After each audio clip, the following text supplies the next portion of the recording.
feels like no one's gonna care. So it feels strange to do this when I feel like I don't really like even have an audience yet. But I guess when is there a better time to do it? So it does feel a little bit strange. So I'm gonna start a new project and it's like 10 or 11 songs, which is kind of crazy. And it's pretty dense. So I feel like it could benefit for myself, and I don't know, maybe for others, for me, talking through it and where the idea came from and why I think it's valuable to make right now. Especially when I don't have an audience. I don't really know who's gonna listen to this, but I do think people should listen.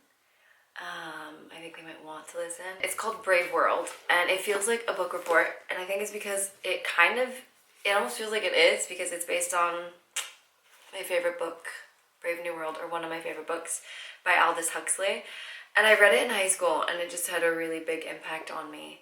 And it was one of those dystopian, utopian books where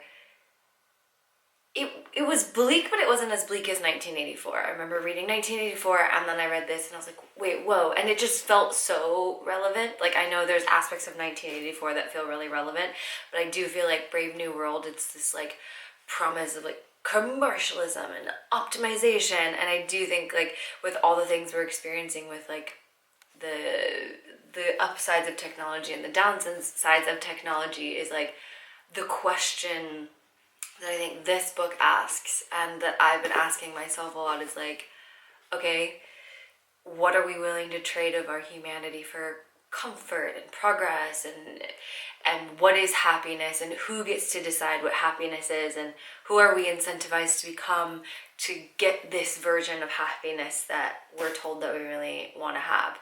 I wanted to craft this main character who kind of goes from this kind of current state of, like, there's a lot of friction still. Like, we want what we can't have, we want this romantic love that sometimes, like, we have a hard time finding, and then there's you know, the idea of, like, we overthink everything we do because we're worried about, like, the perception, and then kind of what's the propaganda that we get as women, like, who are we told that we should become.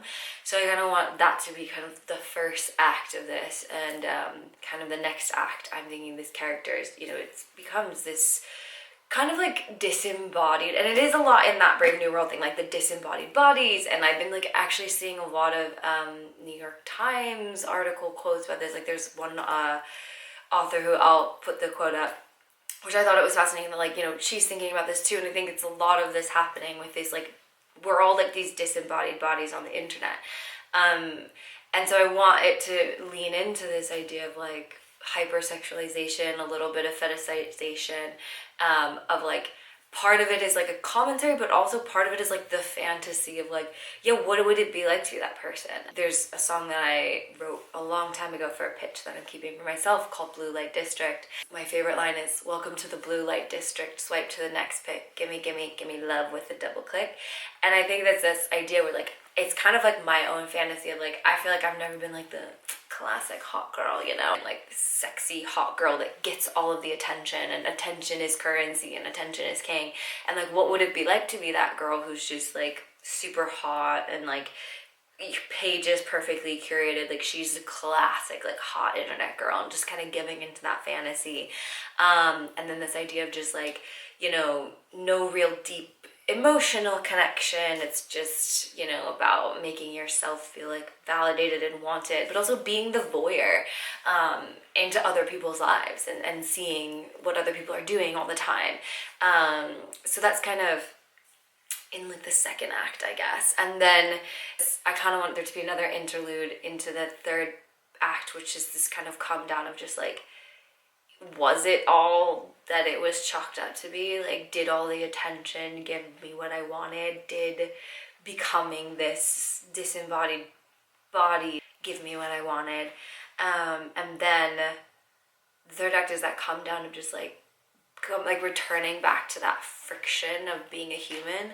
I think a lot of what I am exploring with this is just, like, how do we more deeply feel the human experience? Like, we do so much, like, again, for the sake of comfort, for the sake of like someone happiness, and like whether we decide that definition on our own or whether we're giving it to someone else's is up for debate, for myself included.